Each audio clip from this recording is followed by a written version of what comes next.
What's going on, guys? Caleb here at 86 Speed. It's been a while. Last time you guys have seen us, we were at SEMA. We were checking out the GR86 as well as the new BRZ, which is why today is such an exciting video for us.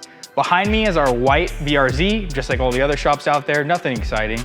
But that's not the exciting part. The exciting part is what we're getting into today. So we're gonna be talking about a lot of the parts that do fit on the car, which parts don't fit on the car, and which parts will transfer over from your old generation BRZ to the new one.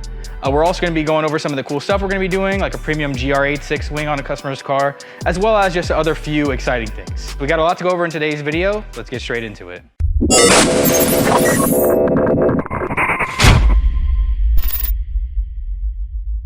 Here on our BRZ, we've already done a few quality of life modifications that a lot of people do early on in their ownership of a vehicle. For example, the reverse light down here at the bottom, it came with some really ugly amber lights. So they went ahead and changed them out to some nice bright LED lights that match the license plate lights.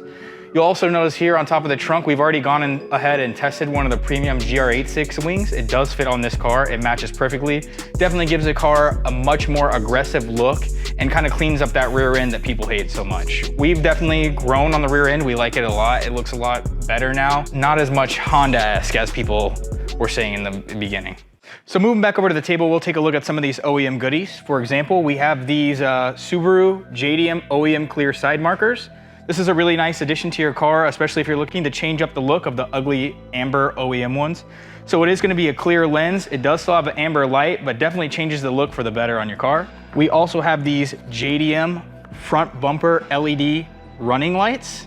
This is still a functional vent, so you don't lose that functional front vent on the bumper, but you do get this super dope LED running light. This is going to be something that's available on our website, as well as the side markers, and a bunch of other OEM goodies are still on the way. A lot of the dealerships in the US are still playing catch up when it comes to parts. They don't have the parts listed out there yet for, like, for example, the fender vent garnishes and stuff like that. This is another really cool part that we have that's going to be available on our website. So this is going to be the BRZ specific STI fender vent insert. And this will be the GR86 JDM fender vent insert. The reason why I put emphasis on JDM is there is another version of this that's not quite available yet, and it's the US GR86 fender vent insert. It looks a little bit different, but both of these will also be available on our website. Moving into the next section, one part that we kind of want to go over is what parts do fit and what parts don't. So there's a lot out there right now that's up in the air. A lot of people are speculating. We've gone ahead and done a little bit of the legwork for you guys. The first thing I want to talk about is exhaust. We are going to be testing a ton of exhaust components on these cars. For example, here we got a JDL overpipe and a couple other parts ready to go on the cars. But we've reached out to some of the major manufacturers such as Tomei USA, Greddy, and we've spoken to some of the engineers there. And you guys are right. You have seen a lot of stuff out there that says that the exhaust fit on the car. Technically, any old generation exhaust, it's a full catback system, front pipe, overpipe, or header will fit on your car, meaning that it will bolt onto your car and you won't have any issues such as leaks or anything like that. The problem with the fit per se is that it won't be the exact spec fit that it was for the old generation. A good example is Tomei. So Tomei ADR will fit on the new car. However, if you take a look at the exhaust, even behind me, the stock exhaust in this car, the exhaust sits a lot more sunken in as opposed to the old generation of BRZ. You'll start to run into some issues where if you're running a full setup and you're spitting flames or just running really hot, the angle of the exhaust doesn't quite match up, or if it's sunken in a little bit, you're gonna get some melted bumpers. We don't wanna see any melted bumpers out there. So these manufacturers will be engineering full new exhaust systems, or at least the rear end section, like per se axle back on, so that they fit with a new rear bumper. From there, we're gonna go into some suspension stuff.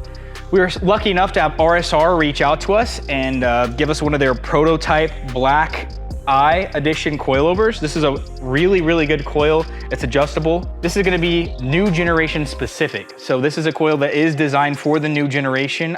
There are some slight differences as in weight. Of course, you guys know there's a little bit more displacement in that motor, moving from a 2.0 to a 2.4.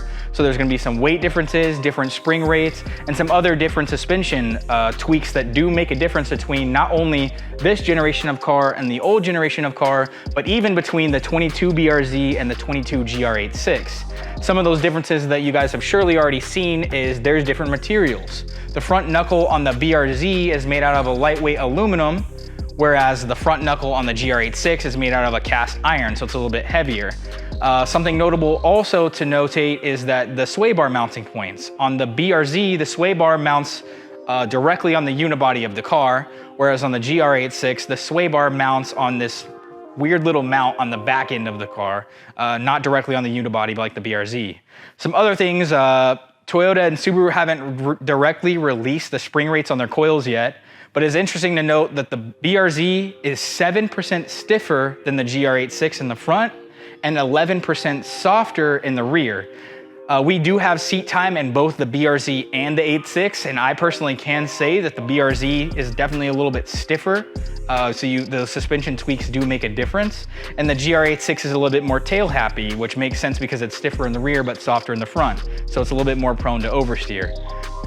Getting a nice good set of coils, obviously if you're changing the OEM suspension, you'll be able to tweak all those things and adjust those things. Those are just some differences between the two cars that we thought you guys should know about. Another really big element that we're finding out with these cars that a lot of people are having issues with is fitment. We've also had the company Titan 7. They make an amazing set of wheels for multiple platforms of cars. It's a single piece forged wheel, so it's very lightweight and also aesthetically beautiful. They've come up with a wheel that is like the ideal fitment for this platform. So this is gonna be a Titan 7 TS5 in machine black. This one is an 18 by 8.5 plus 40 and 5x100, obviously the bolt pattern is still 5x100, but this is gonna be the ideal spec fitment as far as we know right now for this platform of car. So we're gonna pair, in a video in the future, we're gonna pair this wheel with a set of RSR coils and show you guys the proper stance for this car. Of course, you could set any set of coils from the old generation will fit on the car, but then again, you start to run into those same issues with the exhaust. So everything will bolt up, you won't have any issues, but your fitment will be off and it won't be as adjustable as if it was a coil that was designed specifically for the new generation. Back to the wheel fitment, a lot of people are finding issues. Of course, the very popular wheel, the TE37, in that 18 by 9.5 spec. People are having issues when they lower the car on that wheel where it sticks out about 1 inch to 1.5 inches, leaving this nasty wheel poke, and a lot of people don't like that look. Effectively, in order to run a wheel of that size, you either have to deal with the wheel poke or you have to do some severe modifications to the inside of the wheel well, such as trimming or removing things, and running a significant amount of camber in order to fit a wheel of that size on the new car. That's where we come into play. We carry items like these SPC lower control arms that are adjustable. As you can see here, it's adjustable up to 2 degrees of camber, so you will be able to really dial in that fitment if you pair it up with a good coil. And on the other end of the spectrum, of course, we have the SPL fully adjustable control arm. This has a lot more adjustability than the SPC, but the SPC definitely gets the job done. So running a control arm will help you with those issues, but if you're wanting to avoid those issues entirely, you definitely want to go with a different spec of wheel like these ones that we have here. So with all that being said, of course, there's going to be a lot more that we're testing on this car. There's very few things that we've already modified on the BRZ, so we still have a lot to go. Of course, we're going to be testing out tow hooks, license plate relocations, everything that you would do as a modification on your car. We're also going to be throwing a set of RSR adjustable top hats on this set of coils just to give us that little bit of extra adjustability and kind of, again, show you how good of a product this is. Of course, we would love to hear from you guys. Any parts that you want to see us test on our vehicle or that you just are curious to see if it fits from the old car to the new car, leave a comment down below. We'll definitely check it out, test it on our car if we can. Also, if you want to stay up to date with what's currently available on the website or just what we're really getting into, you can definitely follow us on Instagram at 86speed. I guess that's just the intro from there. I guess just got to do the intro, but I messed it up. I didn't know how to do the intro. Outro, yeah, outro.